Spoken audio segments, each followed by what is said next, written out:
174। अच्छा अंकल जी। ਇਹ ਵੀ ਕੱਢ ਲੈਣਾ, ਮੈਂ ਜਦੋਂ ਕਵਾਂਗਾ ਨਾ ਤਾਂ ਉੱਥੋਂ ਲੈ ਲਾਂਗੇ। ਹੁਣ ਪੜਨਾ ਨਾ ਕਿਹੜਾ? एक मिनट अंकल जी, मैं देख रही हूँ। 111 और 174। 174।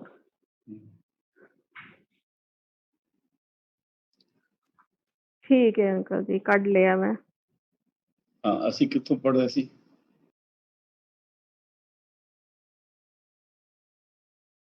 अच्छा ठीक है जी।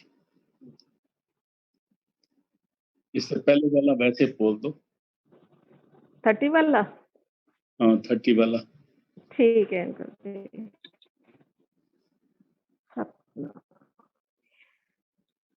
पढ़ पढ़ इल्म मलूक रिझावन की होया इस पढ़िया हूँ। हरगिज मक्खन मूल न आवे, फिटे दूध दे कड़िया हूँ। आँख चंडूरा हाथ की आया, ऐसे अंगूरी फड़िया हूँ। एक दिल खस्ता राजी रखी, लई इबादत वरिया हूँ। इसको थोड़ा सा बयान करने के लिए पढ़ पल इल्म मलूक रिजावन, मलूक कहते हैं राजा महाराजा को खुश करते हैं। बहुत सारे ऐसे लिख के, कविता लिख के, कहानियां लिख के और नाच के, गाना गा के उनको खुश करते हैं। कहते हैं की होया इस पढ़िया, इस पढ़ने का क्या फायदा है आगे? क्योंकि उनके अंदर में गुमान होता है, वो दिल के बड़े गरूर में होते हैं, गुमान में होते हैं। पढ़ पढ़, हाँ जी, हरगिज मक्खन मूल ना, हरगिज मक्खन मूल न आवे, फिटे दूध दे कड़िया हूँ। क्योंकि इनकी बुद्धि जो है ना गुमान में, ईगो में फिट गई है। इनको परमात्मा का राज नहीं पता लगता। तो बहुत साहब कहते हैं फिट, कहते हैं हरगिज मक्खन मूल ना आवे, फिटे दूध दे पड़े कर रहा हूँ। अगर फिटा और दूध बार बार काढ़ा जाए ना, उसमें मक्खन नहीं निकलता। आँख चंडूरा हाथ की आया, ऐसे अंगूरी फड़िया हूँ। ये तो चंदूरी की बात कही है। ये अंगूरी फड़िया मतलब जो मेरा किसी की तरफ इशारा नहीं है, क्योंकि ना मैं किसी को जानता हूँ ज्यादा, लेकिन जो मैं इसमें अर्थ है, कहते हैं चंदूरा उसको बोलते हैं जो किसी भी बोली की नकल कर लेता है। कहते हैं चंदूरा यहाँ उनको बोला है, यह झूठे गुरु है। इस अंगूरी फड़िया मने डेरिया ਨੂੰ काबू करके तू झूठे गुरु बन गया, ਤੁਹਾਡੇ हथ की आना। आगे चलो, कल पूरा बयान किया था, आगे चलते हैं। एक दिल खस्ता राजी रखी, लई इबादत वरिया हूँ। एक दिल खस्ता राजी रखी, लई, अगर तू किसी एक को भी कंधी चाड़ दे, मतलब कुछ नारे पर पहुंचा दे, शब्द से जोड़ दे उसकी सुर्त को, तो तेरे को लाखों सालों की इबादत मिल जाती है। जैसे मैंने कल भी अर्ज करा था कि गुरबानी में कहते हैं कि 68 तीर्थ सगल पुण्य जीव दया प्रवान। अगर किसी जीव पर दया करी जाए तो 68 तीर्थों का पुण्य है।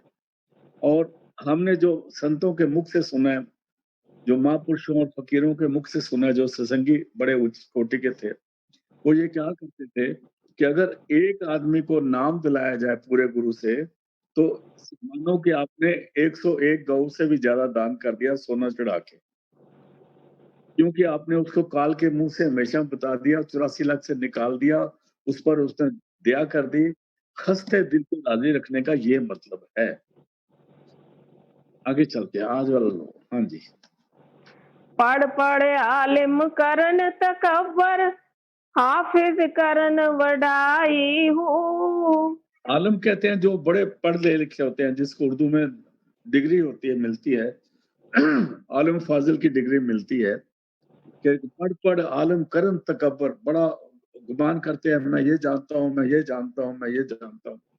आपने कहानियाँ पढ़ी है, कबीर साहब के साथ भी, गुरु नानक साहब के पास भी और अपने श्री हरकृष्ण गुरु जी के पास भी पंडितों ने आके बड़ी बहस करी हुई है।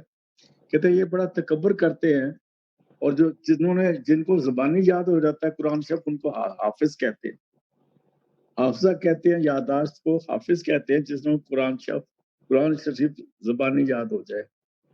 कहते हैं वो बड़ा गुमान में रहते हैं। आगे गलियां दे विच फिरन निमाणे बगल किताबां चाई हूँ। उनका अपना नॉलेज, उनका पर्सनल नॉलेज कुछ नहीं होता।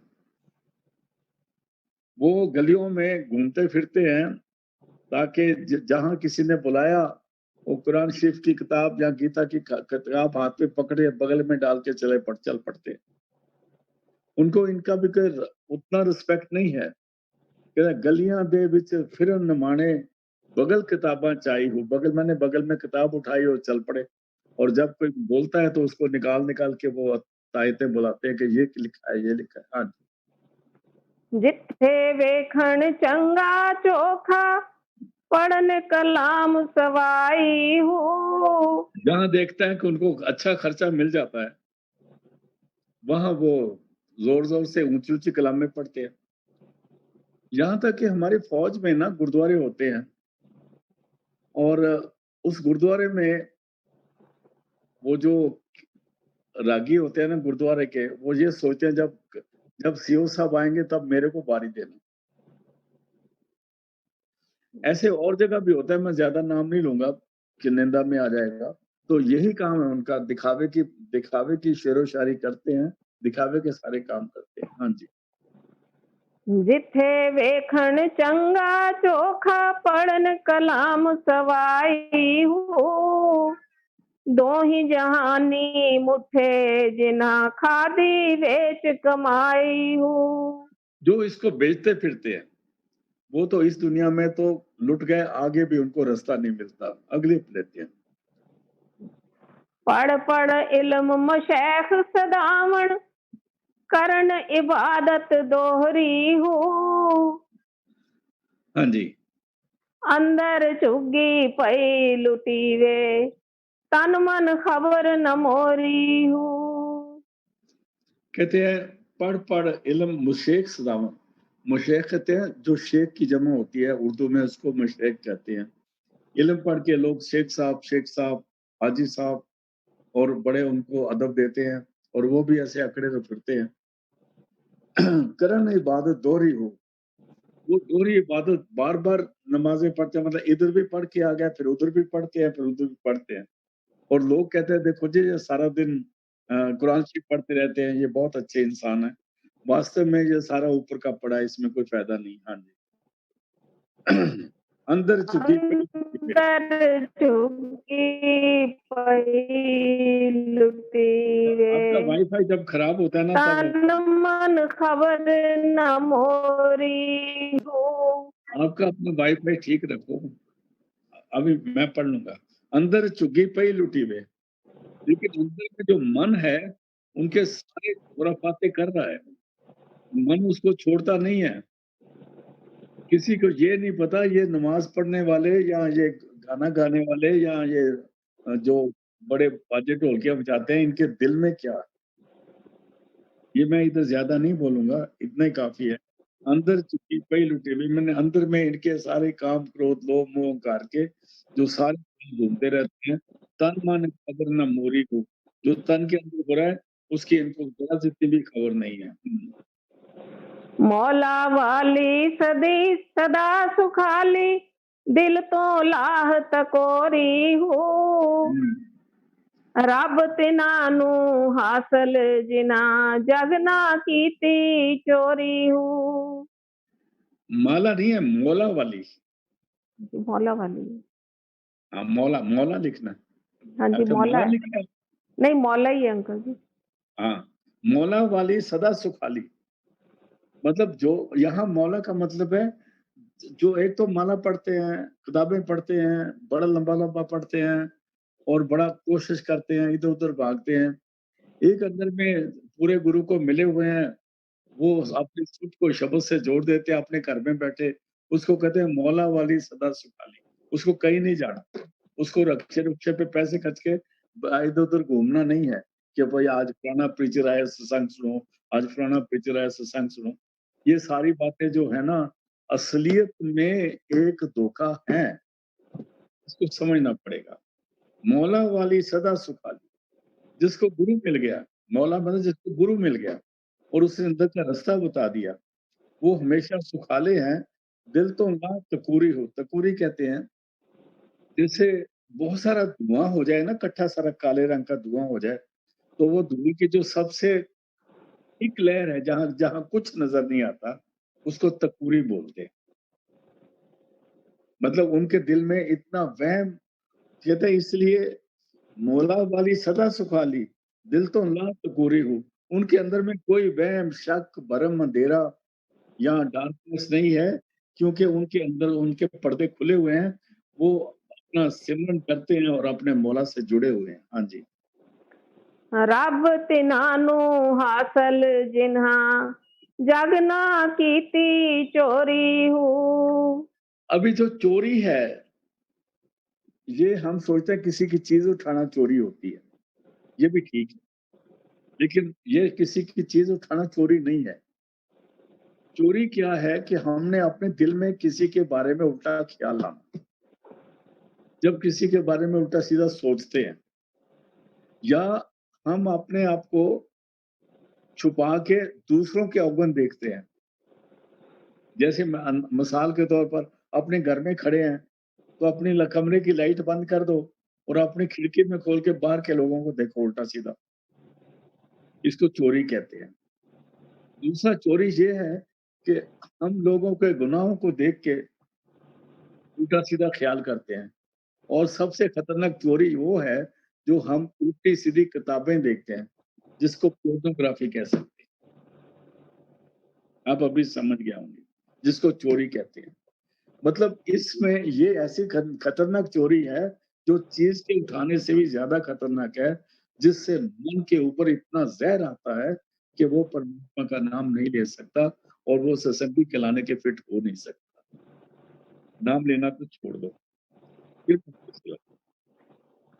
मौला वाली सदा सुखाली, दिल तो लाह तकोरी हूँ। हुँ। रब तिन्हां हासिल जिन्हां जग ना कीती चोरी हूँ। जिन्होंने दूसरे के गुनाहों पर अपनी नज़र नहीं रखी, जिन्होंने अपना ख़्याल अंदर में जोड़ा है, बाहर से हटना पड़ेगा। एक सत्संगी देखो, सत्संगी के लिए बड़ा लाज़िम है, हमें कहा जाता है कि आपको नाम दिया किसी को मत बताओ। इस सिमरन के अक्षर किसी को मत बताओ, अंदर का तजर्बा किसी को मत बताओ। ब हम ये सोचते रहते हैं कि ये क्यों है? और बहुत सारे जो दूसरे बंदे हैं, वो बार कहते हैं, देखो जी हम तो सतनाम वाहेगुरु बोल-बोल के करते हैं। ये ऐसे हैं, ये छुपा-छुपा के करते हैं, किसी को बताते नहीं। अपना मुँह से लपेट लेते हैं, बैठ के सुबह बन के सुन्न होके बैठ जाते हैं। तो क्या ये क्या परमात्मा का नाम? वास्तव में ये है कि ये चीज़ें जो अंदर की रास्ते हैं, ये बड़े तंग रास्ते हैं, बाहर के रास्ते बड़े खतरनाक हैं। दूसरों की नज़र से, दूसरों की सोच से, दूसरों की बहस से जिस इसमें ये चोरी-चारी आ जाती है। इनसे बचने के अपने आप को छुपा के अपने कमरे में, यहाँ तक जहाँ भजन बैठो, आपको भजन बैठे भी लोगों को नहीं देखना चाहिए। हम तो वो 100-100 200-200 इकट्ठे होके भजन बैठना शुरू करते हैं। उसके बाद चाय समोसे खाते हैं। ये कोई भजन-वजन नहीं है, ड्रामेबाज़ी करते हैं हम सब। जिसने भजन करना है ना, वो अपना करता है। हमारी फ़ौज में भी जिसने पीटी करनी होती है ना फर्स्ट क्लास, वो अलग से पीटी करता है। बाकी जितने सुस्त आदमी है ना, वो सुबह साढ़े 6 बजे से जाके 15 मिनट की पीटी करके आ जाते हैं। और लोग कहते हैं उस पर भी वो लोगों को कहते हैं जी रात को बोलेंगे सीओ साहब को साहब हमारी सुबह की पीटी माफ़ कर दो, ताकि हमें ना जाना पड़े। तो ऐसे ये इसलिए समझना है कि जिसने किसी राज़ को पाना है उसको छुपा के ही पाना पड़ेगा। हाँ जी, फिर पढ़ दो इसी लाइन। रब तिन्हां हासिल जिन्हां जग ना कीती चोरी हूँ। हाँ जी, अगले पढ़ अक्षर की नहीं। ठीक है। पढ़ पढ़ इल्म हजार किताबा, आलम होए पारे हूँ। हजारों किताबें पढ़ने के बाद वो कहता है जी मैंने इतनी पढ़ी, मैंने ये लाइब्रेरी पढ़ी, मैंने इतने हदीसें पढ़ी हैं, मैंने इतने कुरान शरीफ पढ़े हैं। वो कहता है मैंने शास्त्र पढ़े हैं, वो कहता है मैंने वेद पढ़े हैं। ये कहता है मैं तो रोज ही पाठ करता हूँ, मैं तो 20-20 पन्ने पढ़ता रहता हूँ। ये सारे के सारे आलम जो हो जाते हैं, ये अपने आप में इनके दिमाग में एक बगैर सोचे के, जिसको ये काबू भी नहीं कर सकते, जिसको पहचान नहीं सकते, ऐसा एक दिल में ईगो पैदा हो जाती है। हाँ जी। पढ़ पढ़ इल्म हजार किताबा, आलिम होए पारे हूँ। हरफ एक इश्क दा पढ़ना जानन, भुले फिरन विचारे हूँ। अभी इन्होंने लिखा बोला है हर्फ एक इश्क दा, एक इसमें लफ्ज इस्तेमाल किया है। एक का मतलब अल्फ, एक का मतलब परमात्मा, एक का मतलब शब्द, एक का मतलब कलमा। हर्फ एक इश्क दा, इश्क कहते हैं प्यार को। और जो वो वो जो प्यार है उस कलमे के साथ, उसको नहीं पहचान सकते ये। जो शब्द की सुरत का शब्द के साथ प्यार है, उसको ये नहीं पहचानते। बुल्ले फिर बेचारे हो, बुल्ले बड़े बड़े बड़े पेक लंबे लंबे आवाजों से गाते भी हैं, बोलते भी हैं, लेक्चर भी देते हैं, लोगों को समझाते हैं, आर्गुमेंट भी करते हैं और काउंटर आर्गुमेंट भी करते हैं और लोगों को बहस में हरा भी देते हैं, लेकिन पल्ले इनके कुछ नहीं पड़ता। पल्ले यही है जिसको सबसे हटके हम अपना ख्याल तीसरे तिल में, सुषुम्ना नाड़ी के नीचे, वहां पर अपने ख्याल को अगर इकट्ठा हो जाए, तो अगर हम वहां बैठ के सिमरन करें, तो उस वहां पर हमें वो आवाज, बेखुदी से वो आवाज आएगी। गुरु ग्रंथ साहब में सुखमन का नाम बहुत दफा आया है, बड़े शब्दों में आया, लेकिन बहुत जगह पर सुखमन के नाम पर हमारे जो ज्ञानी लोग हैं, जो बड़े अक्लमंद लोग हैं, वो सुख मन अलग अलग पढ़ देते हैं। लेकिन सुख मन जो है, उसको हमको समझना पड़ेगा। जिस वक़्त हमारी रूह कंसंट्रेट होके तीसरे तिल पे पहुँचती है और वहाँ पहुँचने के बाद जिसको हम दसम द्वार कहते हैं, वो सुषुम्ना नाड़ी का द्वार है।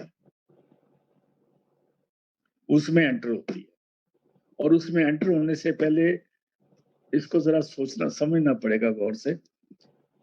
जब 10वें द्वार के पहुँचते हैं, तीसरे तिल पे रूह पहुँचती है और उस पर हमारा ख्याल जमावड़ा बनता है, जिसमें हमें कहते हैं कि उस जगह ध्यान लगा के बैठो। उसको कबीर साहब ने चौका भी कहा है, उसको स्टार्ट पॉइंट भी कहा है, उसको ऐसे कह सकते हैं कि वो हमारा हेलीपैड है। लेकिन वहाँ हेलीपैड पे जाने से पहले वहाँ पर एक एंट्री है, जिसमें सुषुम्ना की एंट्री कहते हैं। वो एंट्री तब खुलती है जिस वक़्त रूह बहुत बारीक हो जाती है। रूह का बारीक होना, सुर्त का बारीक होना। क्योंकि हमारे अंदर मन एक ऐसी चीज़ है, इसको समझना पड़ेगा। मन बड़ा होता है तो ये ब्रह्मांडों की ताकत पूरा इतना चौड़ा लंबा-चौड़ा हो जाता है। और जब ये बारीक बनता है तो इतना बारीक हो जाता है, इतना सूक्ष्म हो जाता है कि जितनी आत्मा सूक्ष्म है उसके मिलके एक हो जाता है। क्योंकि मन इतना सूक्ष्म ही होता है कि आत्मा से मिलके एक हो जाता है, तो उस इतना सूक्ष्म होके वो आत्मा का हिस्सा बन जाता है और आत्मा इसको इसकी बात मान के, इस धोखेबाज की बात मान के इसको अपना खसम मान लेती है। और जिसको हम सुर्त कहते हैं, वो हमारी आउटर अटेंशन है, वो आत्मा का बाहरी स्वरूप है। वो बहुत फैला हुआ है, बहुत चौड़ों तक फैला, उसमें घर हैं, मकान है, ज़मीन है, शहर हैं, बैंक बैलेंस है, नौकरियाँ हैं, सारा तो रिश्तेदारी है, सारा उसमें फैल के दिमाग के अंदर आया। अभी इस सारे से उठा के इस जो बाहर हमारा ख्याल फैला हुआ है ना, अगर सद्गुरु कृपा करें, इसको सब तरह से हटा के जब तक वो सिमरन करते, करते, करते, करते इतना सूक्ष्म नहीं हो जाता जितना मन सूक्ष्म हो चुका हुआ है या जितनी आत्मा सूक्ष्म हो चुकी है, जब तक इतना सूक्ष्म नहीं होता ये बच नहीं सकता। इसको इसलिए सिमरो सिमर सिमर सुख पाओ, कल क्लेश तन माय मिटाओ। हमें सिमरन करते करते करते करते करते करते सदगुरु कृपा करें और अगर वो कृपा वो तो करते ही हैं, उनकी कृपा होने से अगर ये सिमरन करता रहता है, तो इसकी जो सुर्त है वो इतनी बारीक होके उस सूक्ष्म नाड़ी के अंदर एंटर हो जाती है, मन भी इसके साथ ही जाता है उस वक़्त। मन अभी तक अलहदा नहीं हुआ, लेकिन आगे जाके मन से ये अपने आप को सेग्रीगेट करना जान जाती है, क्योंकि ये इतनी सूक्ष्म हो जाती है कि मन की चाल को पहचान लेती है। तो ये जो अंदर का राज़ है, ये लोगों को क्या बताओगे? ये गुरुद्वारे में, मंदिर में, मस्जिद में दूसरों को क्या समझाओगे? वो हमें पागल कह के दीवार के बाहर निकाल देंगे। ये कहाँ से पागल आ गया? निकालो इसको बाहर। वो तो छोड़ दो, अपने मिशन वाले ही निकाल देंगे, अपने सत्संगी निकाल देंगे। आप देख लो, मैं आप झूठ नहीं बोलता, आप देख लो हमारे कई जगह पर झगड़े हो जाते हैं लोगों के आपस में, क्योंकि जहाँ पर ऐसे लोग हैं उनके लिए जगह है ही नहीं। जब तक हमारी सुर्त इतनी सूक्ष्म नहीं होती, जितना कि मन हो सकता है, जितना कि परमात्मा सूक्ष्म है, जितनी कि आत्मा सूक्ष्म है, उसको तब तक वो सूक्ष्म नाड़ी के अंदर एंटर नहीं हो सकती। जिस वक़्त डॉक्टर हमारा ऑपरेशन कर दे, उसमें उन डॉक्टरों को ना ईड़ा मिलता है, ना सुपना मिलता है, ना सूक्ष्म, ना पिंगला मिलता है, कुछ नहीं मिलता। ये इतनी सूक्ष्म नाड़ी है। इस चीज़ को समझना पड़ेगा। इस चीज़ को बेस लेके आगे फिर पढ़ो, अभी पढ़ो जी। हरफ एक इश्क दा पढ़ना जानन, भुल्ले फिरन विचारे हूँ। इश्क है कि जब तक उसमें सूक्ष्म होगी तो इश्क पैदा होगा ना।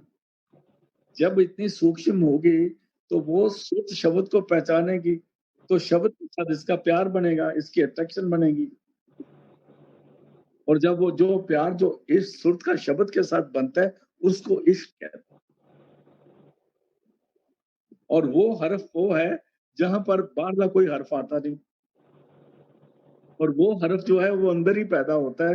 वो हर्फ ऐसा है जो अंदर ही खींचता है, वो बगैर अक्षरों के बगैर हर्फ है। जिसको कहा है, मेरे साहिबा मैं आप पे परम पुलानी, अक्षर लिखे सोई गामा, और ना जाना पा। जब तक हम उसकी तरफ नहीं जाते, उस वाणी की तरफ, उसको जिस तन वाणी विसर जाए, बार-बार इसको रिपीट इसलिए करना पड़ता है, जिस तन वाणी, तन और वाणी एक एक लफ्ज़ है। ये नहीं कि जिसके तन के अंदर वाणी विसर जाए या जिसकी सोच में वाणी विसर जाए। तन वाणी का मतलब है वो शब्द जो हमारे अंदर लगातार हो रहा है, उसको वाणी तो कहा है, लेकिन उसको बड़ा वाज़िया करा है तन वाणी। जिस तन वाणी विसर जाए, तन वाणी एक लफ्ज़ समझो। ज्यों पक्का रोगी बिरलाए, जिसका शब्द गुम हो जाए, उसको बड़ा दुःख होता है, पर जिसका पैदा ही नहीं हुआ, जिसको एक जगह हज़रत बाहू कहते हैं, "ਉਹਨਾਂ ਦਾ ਕੀ ਹੋਇਆ?" कहते हैं जेड़े तो जिनको कभी-कभी रब उनके नाराज़ हो जाता है, वो दुखी हो जाते हैं, जेड़ा ਉਹਨਾਂ ਦਾ ਕੀ ਹੋਇਆ ਜਿਹਨੇ रब ਨੂੰ ਵੇਖਿਆ ही नहीं। जिस तन वाणी विसर जाए, इसको हम ये कहते हैं कि जिसने पाठ करना नहीं करा या कुछ नहीं करा, वो भी अच्छी बात है, लेकिन वो इधर जो है सूट नहीं करती। तन वाणी विसर जाए, ज्यों रोगी पक्का रोगी बुलाए, इसलिए जो तन की वाणी के साथ सुर की अटैचमेंट है, उसको इश्क कहते हैं। फिर पढ़ो। हरफ एक इश्क दा पढ़ना जानन, भुल्ले फिरन विचारे हूँ। हाँ, भुले फिरे कोई किताबें पढ़ रहा है, कोई कुछ पढ़ रहा है। वो मुसलमान कहते हैं हमारी हदीस में ये लिखा है, ये कहते हैं हमारी गीता में ये लिखा है। ना ये गीता को जानते हैं, ना वो हदीस को जानते हैं। अभी भी बाहरली पत्थरों को मत्था टेकी जा रहे हैं। आप देखो स्लीपी हाँ जी, अभी चलो। एक निगाह जे आशिक वेखे, लख हजारां तारे हूँ। लख निगाह जे आलम वेखे, किसे जब न वो कदी चाड़े हूँ। जब सुर्त का शब्द के साथ मिलाप हो जाता है, तो वो उसमें एक इश्क पैदा हो जाता है, वो एक प्यार पैदा हो जाता है, वो अलग किस्म का हो जाता है और जिस सुर्त में वो प्यार पैदा हो जाता है, उस रूह को आशिक कहा जा सकता है। जिसमें वो पैदा हो जाता है, उसको आशिक कहा जाता है। एक निगाह जे आशिक देखे, ऐसा इंसान जो शब्द का रसिया है, जब उसके जो अंदर का हालत है, वो नज़ारा उसकी आँखों से भी निकलता है। अगर वो एक निगाह को किसी मेहरबानी से देख ले, तो उसका बेड़ा पार कर जाता है। एक का नहीं, कइयों का बेड़ा पार कर देता है। इस गुरमुख कोट उधारदा पाई दे नामे एक कणी, उस अपनी एक नज़र से बेड़ा पार कर देता है। एक निगाह जे आशिक देखे, लख हज़ारां तारे। तू आगे?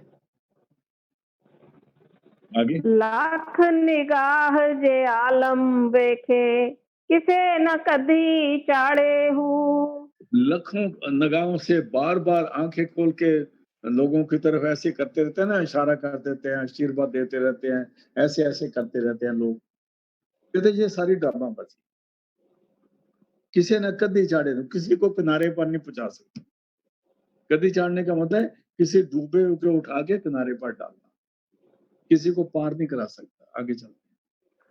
इश्क अकल विच मंज़ल भारी सियां कोहां दे पाड़े हूँ।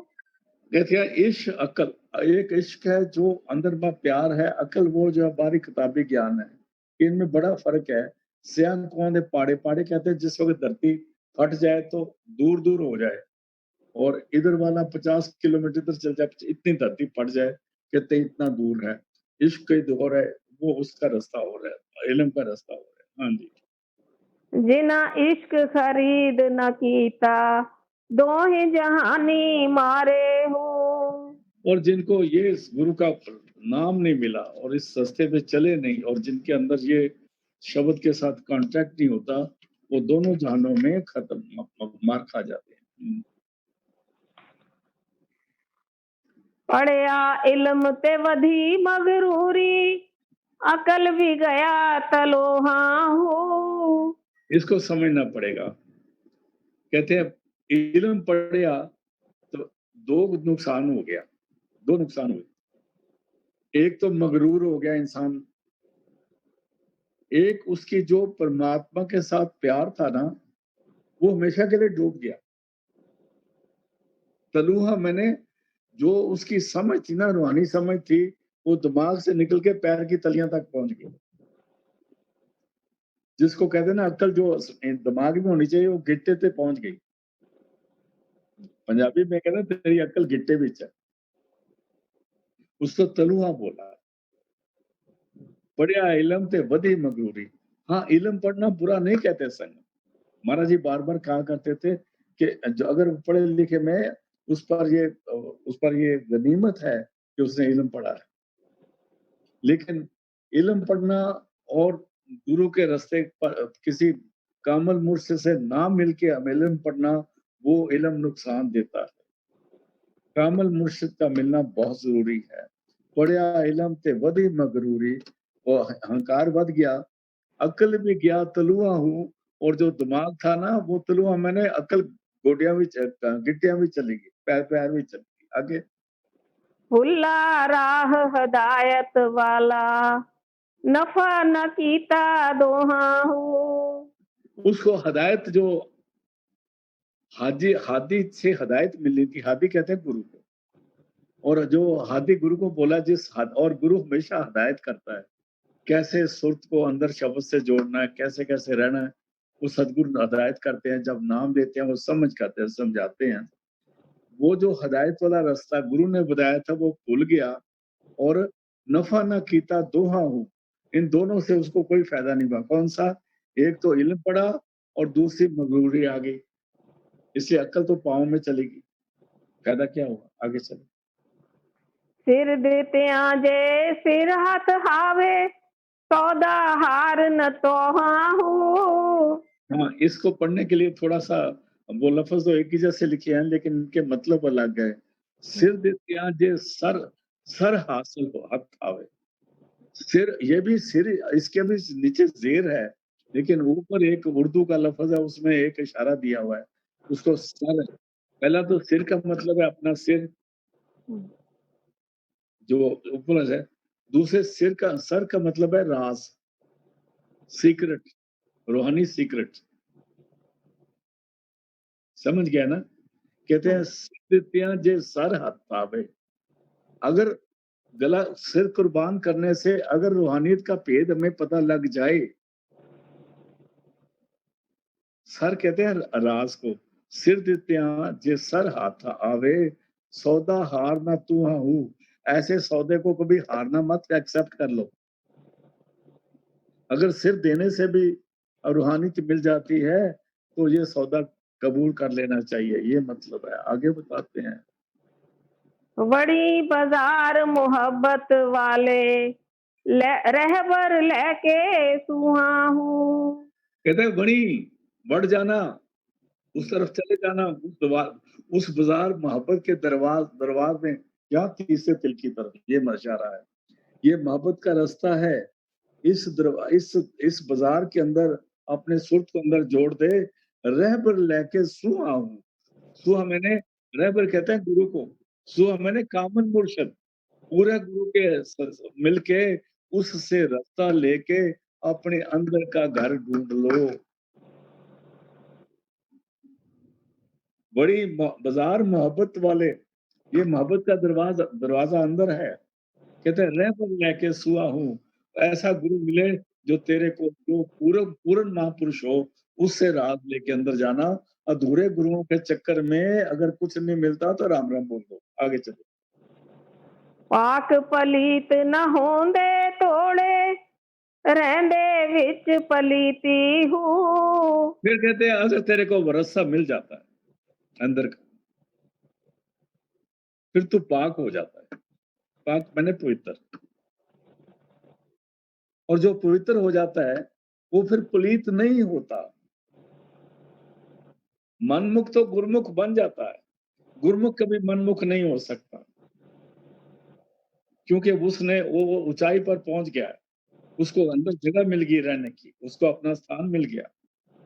इसलिए पाक पलीत न हुंदे तोड़े, वो पवित्र हो चुके हैं सदगुरु की कृपा से, वो कभी भी पलीत नहीं होंगे।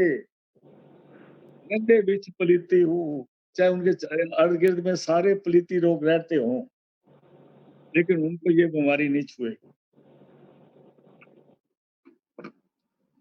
वो दूसरों को भी पवित्र कर सकते हैं, लेकिन आप पलीत नहीं होंगे, क्योंकि वो इतने पाक हो चुके हैं कि पलीती उनको लग ही नहीं सकती। आगे बोलते हैं। वहदत दे दरिया उछले, हिक दिल सही न कीती हूँ। वहदत दे दरिया उछले, वहदत कहते हैं यकसुई को, वहदत कहते हैं उस परमात्मा की रहमत को, वहदत कहते हैं परमात्मा को, वहदत कहते हैं जहाँ एक ही खुदा है, रब ही रब है। वहदत दया दया उछले, वो बड़े दया जो है उछल रहे हैं। हिक दिल सही ना कीती हूँ, लेकिन जो अगर दिल जो में उसमें उसको एक्सेप्ट नहीं करा ना तो काम नहीं बनेगा। वो तो दरिया अंदर चल रहा है। हाँ जी। हिक बुत खाने वासिल होए, हिक पढ़ रहे मसीती हूँ। बुतखाना और मस्जिद, मुसलमानों के हिसाब से बुतखाना कहते हैं मंदिरों को, और मस्जिद कहते हैं, आप जानते हैं मस्जिद को, लेकिन सूफियों के हिसाब से बुतखाना कहते हैं इस शरीर को, और मस्जिद कहते हैं जो बाहर बनी हुई मस्जिद होती है। कहते हैं एक तो वो थे जो अपने शरीर में दसम द्वार के अंदर एंटर हो गए। मेरी बात समझ गया ना? अंदर में एंटर हो गए, दसम द्वार में एंटर हो गए। एक बुतखाने फिर पढ़ना जी। हिक बुत खाने वासिल होए, हिक पढ़ रहे मसीती हूँ। एक मैंने एक कुछ ऐसे गुरुमुख थे जिन्होंने गुरु कृपा से नाम लेके जो अपने अंदर के बुतखाने में, अंदर के दसम द्वार में एंटर हो गए, और दूसरे वो थे जो बाहर की मिट्टी की मस्जिदों में मत्थे टेकते रह गए। एक ने तो हासिल कर लिया अंदर अपने अंदर बैठ के, एक बार घूम घूम के मस्जिदें बना बना के लोगों से लड़ाइयां कर करके या जो कुछ भी करते हैं, मस्जिद बना ली और उसमें एक झगड़े का एक मकान खड़ा कर लिया। ये सिर्फ मुसलमानों को लागू नहीं, सबको लागू, ये हमें भी लागू है। जब हम एक आश्रम के बाद दूसरा आश्रम बनाते हैं, फिर तीसरा आश्रम बनाते हैं, फिर कहते हैं जी एक हमारा गाजियाबाद में हो गया, एक हमारा यहाँ भी हो गया, एक हमारा वहां भी हो गया। और जितने मर्जी बना लो, बंदे तो वही बैठे हैं ना। अक्ल देने वाला कौन है? उसको देखना, हमें तो उसको ढूंढना है जो हमें इस रास्ते पे डाले। हाँ जी, ये जितने भी स्थान है, ये हमारा कोई भला नहीं कर सकते, ये समझने की बात।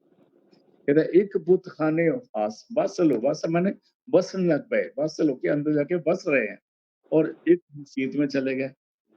दोनों में से जो अपने अंदर गए वो फायदेमंद है। हाँ जी। फाजिल सुट फजीलत बैठे, इश्क नमाज जानीती हूँ।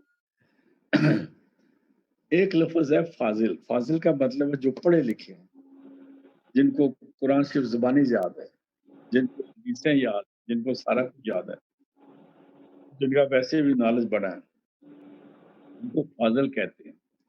और इस नॉलेज जो उन्होंने हासिल कहा है, इनको फ़ज़ीलत कहते हैं। एक लफ्ज़ में और बात है, उसको फ़ज़ूल कहते हैं। फ़ज़ूल माने जो जिसका कोई मतलब नहीं।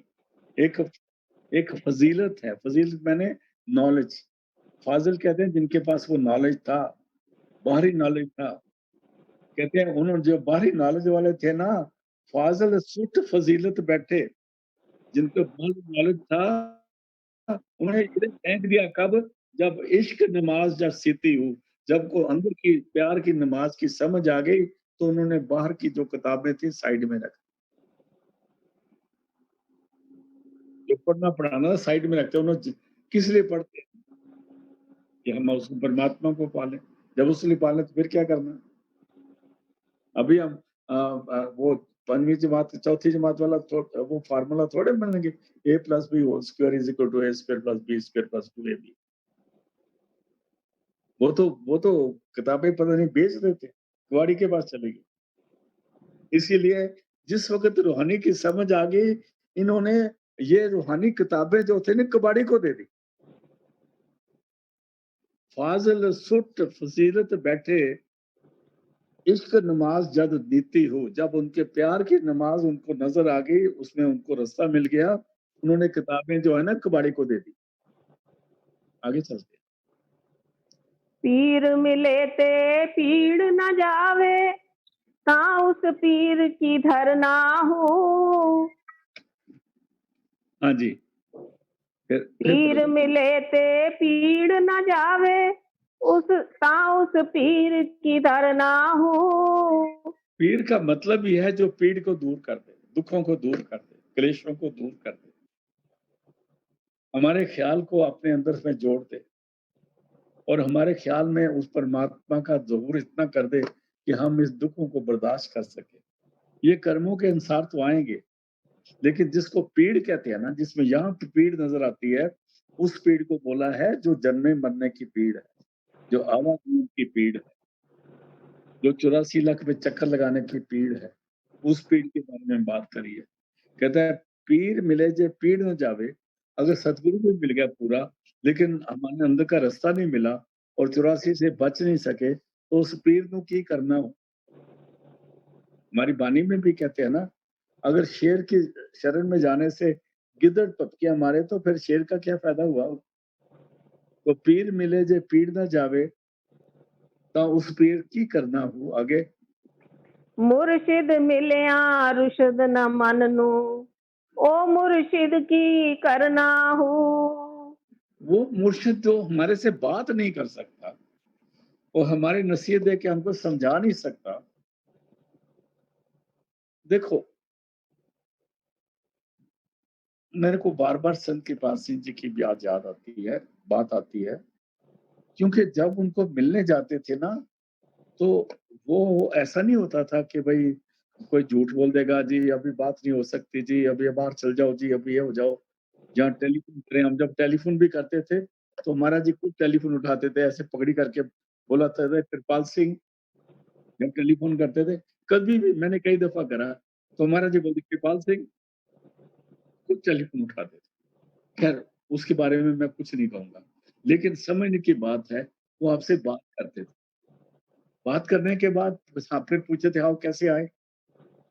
तो कई दफ़ा जो जाने वाला अपनी बात बोल देता था, उसको समझा देते थे। कई दफ़ा वो इतना चुप रहता था कि मैं क्या बोलूँ? वो बोलना ही भूल जाता था। फिर हमारे लिए हाँ, हाँ, बोलो कुछ बोलो, क्या बात है? अगर हम कुछ नहीं बोलते थे तो वो हमें वैसे ही एडवाइस दे देते थे और जो उनकी एडवाइस होती थी ना, वो हमारे जो सवाल अंदर लेके गए थे उसका जवाब होता था। अभी बीमार तो नहीं कहता मेरे को कौन-सी दवाई चाहिए या मेरे को बीमारी है, लेकिन जब उनके पास बोलते थे तो वो कहते थे अच्छा ये दवाई खा लेना, बताओ। ये एक अजीब किस्म का, एक अलहदा ही किस्म का गुरु थे, जिनकी मिसाल नहीं दे सकती। इसलिए और फिर उनकी नज़र हमारी बहुत सारी तकलीफ़ों को वैसे ही दूर कर देती है। मतलब मैं जब ये बात करता हूँ तो मैं अपने गुरु की बात करता हूँ, मैं किसी के साथ मुकाबला नहीं कर रहा, मैं कंपेयर नहीं कर रहा, ये मत समझना। लेकिन जो असलियत है वो बता रहा हूँ, फिर पढ़ो जी। मुर्शिद मिलिया रुशद न मननू, ओ मुर्शिद की करना हूँ। रुशद कहते हैं जो हमारे अंदर में बहुत सारे भेद हैं, हमारे अंदर में बहुत सारी तकलीफ़ें हैं, उसको समझ जाए वो और उसका इलाज बता दे, उसको मुर्शद कहते हैं, जिससे रुशद मिल जाए। दूसरा मुर्शद नहीं होता, आगे बोलते हैं। जिस हादी थी नहीं हदायत, ओ हादी की फड़ना हूँ। हादी कहते हैं जो हिदायत दे। एक लफ्ज़ हाजी है, वो तो हाजी वो होता है जो हज करके आया, जो उधर घूम के आ गया मक्के मदीने, उसको हाजी कहते हैं। एक हादी कहते हैं जो पूरा गुरु है, जो हर चीज़ को जानता है, हद बेहद हर चीज़ को जानता है और हमें हिदायत कर सकता है, हमें नसीहत कर सकता है, हमें समझा सकता है, अंदर का पर्दे के लिए बात कर सकता है, उस पर अपनी दया दृष्टि डाल सकता है। इसलिए अगर उसके पास जाने से हमें ये सौदा नहीं मिलता, तो वो हादी नहीं है, उसको छोड़ दो। हाँ जी, आगे बढ़ते हैं। जिस हादी थी नहीं हदायत, ओ हादी की फड़ना हूँ। सिर दित्या हक हासिल होवे, मौतों मूल न डरना हूँ। अगर असलियत जो है, हक मैंने असलियत, हक मैंने सतनाम, हक मैंने परमात्मा, हक मैंने शब्द, हक मैंने असलियत, हक मैंने वो चीज़ जहाँ जहाँ से रूह आई है और जो रूह का असली हक है। जब हमारा लफ़्ज़ एक सतनाम है और मुसलमानों के लफ़्ज़ हक है, इसलिए सिर देतियाँ हक हासिल होए, वो तो देना ही पड़ेगा। सिर कटाने की बात नहीं है, मतलब सरेंडर करना पड़ेगा। हक हासिल होए, तो फिर वो हम सरेंडर हो जाना चाहिए। हाँ जी, सिर दित्या हक हासिल होवे, मौतों मूल न डरना हूँ। हाँ जी। पाटा दामन होया पुराना, किचरक सीवे दर्जी हूँ। अभी पाटा दामन, दामन कहते हैं कपड़े को। हमारे जो हमने कपड़े पहने या चुन्नी ली है या तो कपड़ा लिया, दामन उसको कहते हैं। कहते हैं अगर ये सारा कपड़े फट जाए, पुराने हो जाएँ, तो दर्जी से टाँकी लगवा लेते हैं ना कपड़ों से। आजकल तो कोई टाँकी लगाए कपड़ा पहनता नहीं। दर्जी क्या करते हैं टाँकी लगा देते हैं। टाँकी कहते हैं थोड़ा-सा कपड़ा जोड़ उसके साथ जोड़ देते हैं। फिर वो पुराना होता जाए, फिर टाँकियाँ लगाओ, फिर टाँकियाँ लगाओ। कहता है इतना पुराना हो गया अब वो झरने वाला आ गया। अभी उसमें तंदे जो है ना रुकती नहीं है, इतना पुराना हो गया है। कहते हैं अभी उसको दर्जी कब तक सिएगा? कहने का मतलब है शरीर अभी बूढ़ा हो रहा है, इसमें हर चीज़ कमज़ोर हो रही है। हमें पता नहीं चलता, लेकिन कुछ देर के बाद पता चलता है और फिर जब शरीर पुराना हो जाता है, कभी गले में खाँसी आती है, कभी ज़ुकाम होता है, कभी कोई बात आती है, कभी पेट साफ़ नहीं होता, कभी कहीं कुछ होता है, कहीं कुछ होता है, कई बीमारियाँ होती हैं। आजकल तो एक बीमारी वैसे ही घूम रही है, कहते हैं पाटा दामन होया पुराना किचक सीवे दर्जी हूँ। इसको दर्जी नहीं सी सकता, इसलिए कि ये दामन बिल्कुल खिस जाए, कि अलग हो जाए, इससे पहले इस अंदर के रहने वाले परमात्मा को मिल लेना चाहिए, नहीं तो मुश्किल होगी। फिर पढ़। पाटा दामन होया पुराना किचरक सीवे दर्जी हूँ। हाल द महरम कोई न मिलया, जो मिलया सो गर्जी हूँ। बहुत देर लगे रहे, हमें वो महरम कहते हैं, दिल के राज जानने वाला, जो मेरी दिल के जानने वाला, मेरा पूरा गुरु, सदगुरु, परमात्मा, वो यार, वो दोस्त। दुनिया के यार छोड़ दो, अब ये कहानी सुन रहे हो ना, ये सारे पैसे के यार होते हैं, दुनिया की बातें छोड़ दो। इसलिए कहते हैं हाल दा महरम कोई ना मिला, जो मेरी आत्मा को शब्द से जोड़ सकता था, ऐसा कोई नहीं मिला। जो मिला तो दर्जी हूँ। किसी को पैसा चाहिए था, किसी को शरीर चाहिए था, किसी को जिन्नत चाहिए थी। जो कुछ भी नहीं करता, उसका वो सेवा लेके अपने घर ही बनवाते रहते। लोगों ने बिल्ले मार के सेवा करने में, ट्रकों के ट्रक कभी इधर जाते हैं सेवा करने के लिए, कभी इधर जाते हैं सेवा करने के लिए। उसके बीच रब को मिल रहे हैं। ये सारे धोखे हो रहे हैं दुनिया के साथ। कोई सेवा के नाम से, कुछ नाम जपने के नाम से, कोई किसी नाम से, कोई किसी नाम से। इस कहते हैं हाल दा महरम कोई ना मिलया, वो मेरे सुर को शब्द से जोड़ देता, मेरे आवागमन को खत्म कर देता, मेरे परमात्मा के साथ मेरी आत्मा को जोड़ने के काबिल कर देता, जो मेरे कलमे का रास्ता बताता, ऐसा कोई नहीं मिला। जो मिला उसको वर्दी, वो सारे मतलबी मिलते रहे, अपने डेरे बनवाते रहे हमसे, और क्या करते, मिट्टी टवाते रहे और घास लगाते रहे, और क्या करते रहे। हाँ जी, आगे चलो। बाज मुरब्बी किसे न लद्दी, गुज्जी रमज अंदर दी हूँ।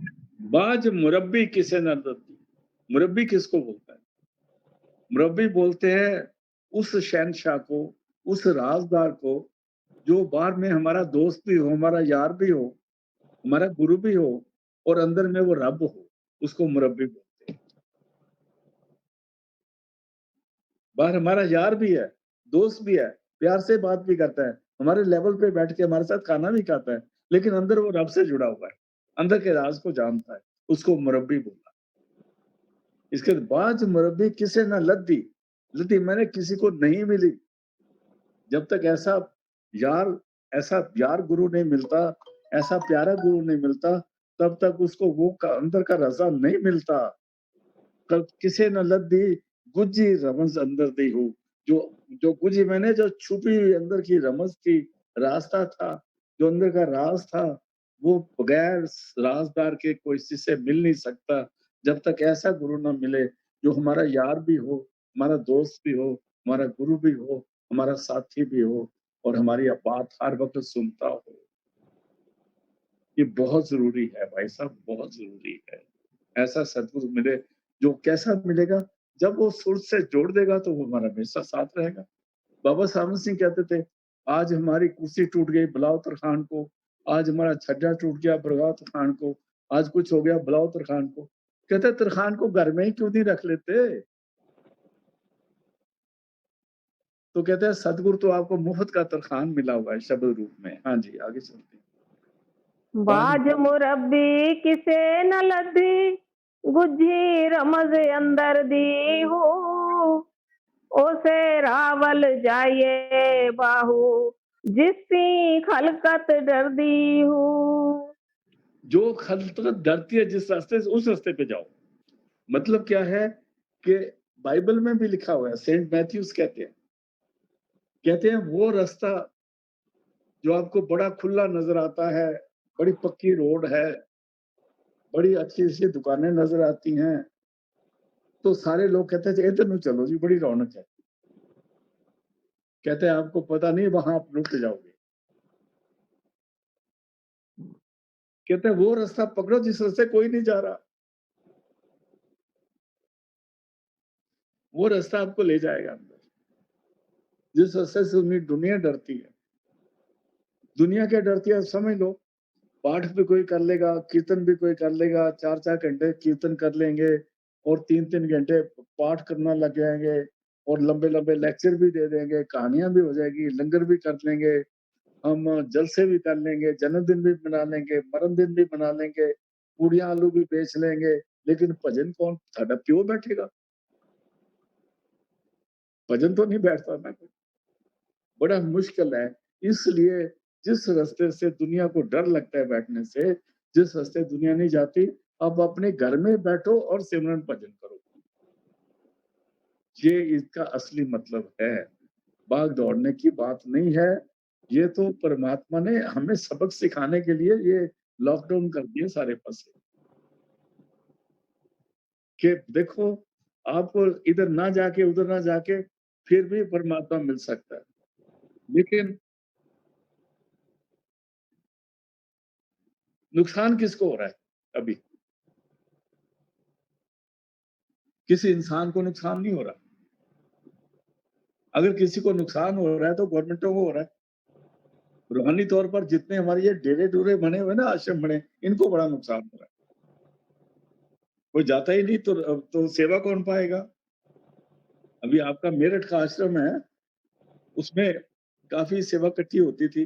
अभी हर हफ्ते तो उनके पास तेला भी नहीं मिलता उनको।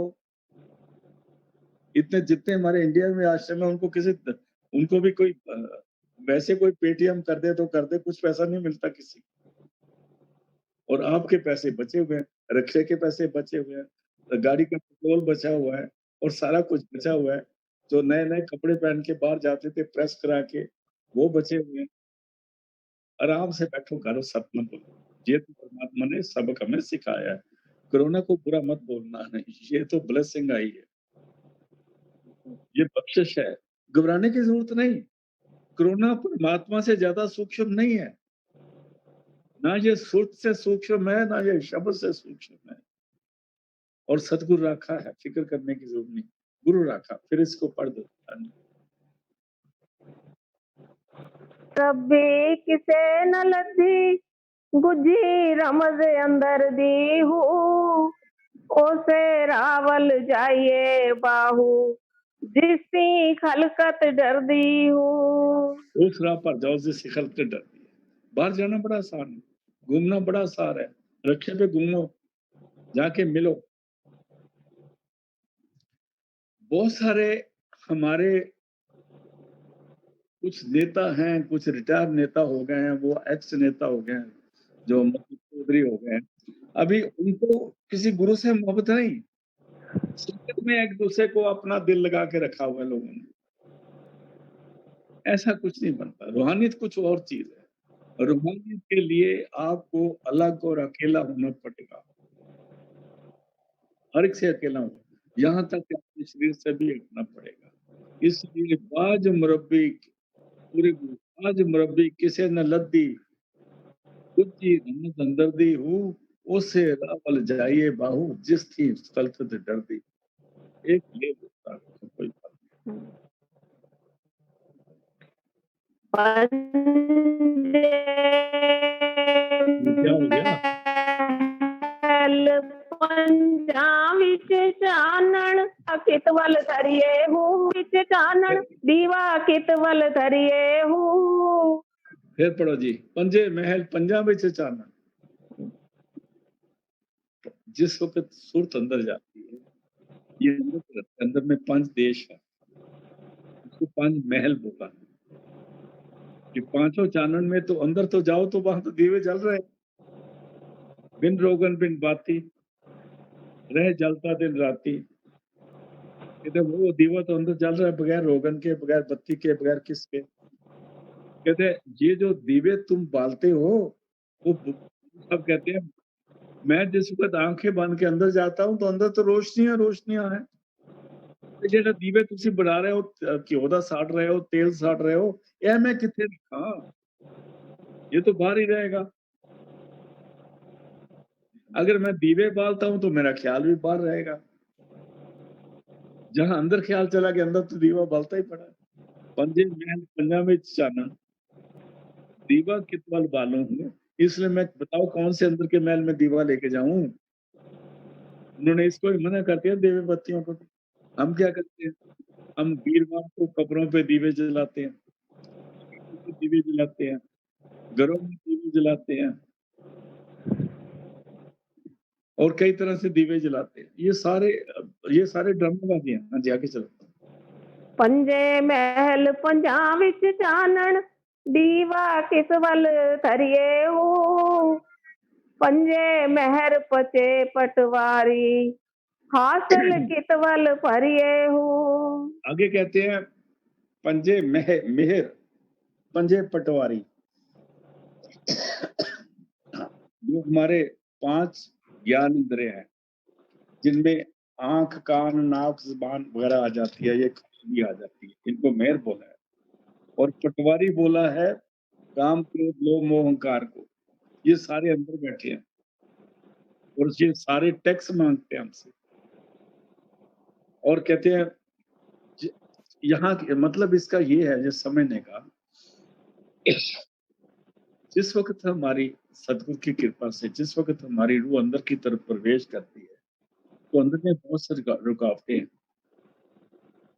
तो ये इनका ये काम है कि जितनी हमने कमाई थोड़ी बहुत भजन सिमरन करा है, ये किसी तरह से लुट जाए और हम फिर के फिर वो कंगाल हो जाएँ।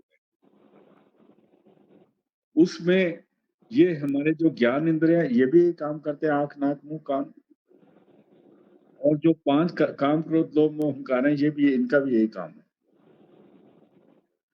इनसे इसलिए यहाँ बाबू साहब कहते हैं ये मेरे से टैक्स माँगते हैं और मैं इनको देने वाला नहीं हूँ। मैं तो सिमरन करके इनका रास्ता बाईपास करके अंदर निकल जाता हूँ। ना मेरे को ज्ञान इंद्रिय और ना मेरे को काम, क्रोध। ये रास्ते में मेरे को लूट नहीं सकते, इसका मतलब ये है। फिर पढ़ दो जी पूरे को।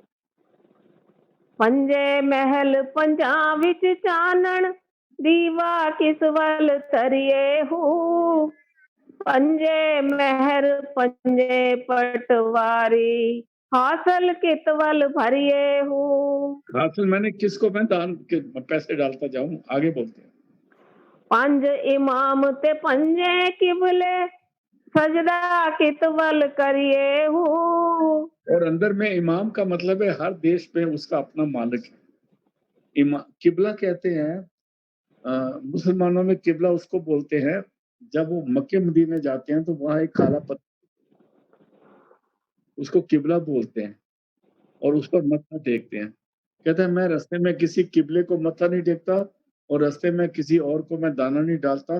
मैं अपना सिमरन करके शब्द में मिलके सीधा ऊपर निकलता हूँ। आगे चलो। पंज इमाम ते पंजे किबले सजदा कितवल करिए हो। जे साहिब सिर मंगे बाहू हरगिज ढिल न करिए हो। हाँ, अगर मेरा सदगुरु शब्द रूप जो अंदर में है, अगर वो मेरे से सिर माँगता है तो मैं तो हाज़िर है। लेकिन ना मैं काम क्रोध लोभ के हाथ में आने वाला हूँ, ना मैं 5 ज्ञान इंद्रिय कर्म इंद्रियों के हाथ में आने वाला हूँ, ना मैं रास्ते में मत्था टेकने वाला हूँ। आपको मालूम है जब महाराज जी नाम देते हैं, वो बार-बार ये कहते हैं कि जब कोई चीज़ सामने आ जाए उसको मत्था नहीं टेकना। ये सुना हुआ है, बताया हुआ है ना आपको और सिमरन करना है। इसलिए ये जो किबले हैं अंदर में, इनको इनको रास्ते में किसी चीज़ को हमने एक्सेप्ट देखते जाओ, मत्था नहीं टेकना, आगे निकलना है। तो हाँ जी, आगे। जे साहिब सिर मंगे बाहू हरगिज ढिल न करिए हो। हाँ, अगर सदगुरु कुर्बानी माँगता है तो वो अलग बात है, लेकिन वो अलग रास्ता है, ये समझने की बात है। ये जो शब्द अभी लिया है, यहाँ पर हमने इसको समाप्त करते हैं। तो इसको थोड़ा गौर से समझना, इसका मतलब है जब रूह अंदर जाती है, तो अंदर बहुत सारे टैक्स देते हैं। वो कहते हैं देखो जी मेरी तरफ मत देखो, मेरे को मिलो, वो फलाना आ जाता है, वो फलाना आ जाता है। ये ज़्यादा समझने की बात अपनी पर्सनल है। अभी इस सत्संग यही समाप्त करते हैं। कल गुरु के दोबारा। हाँ जी।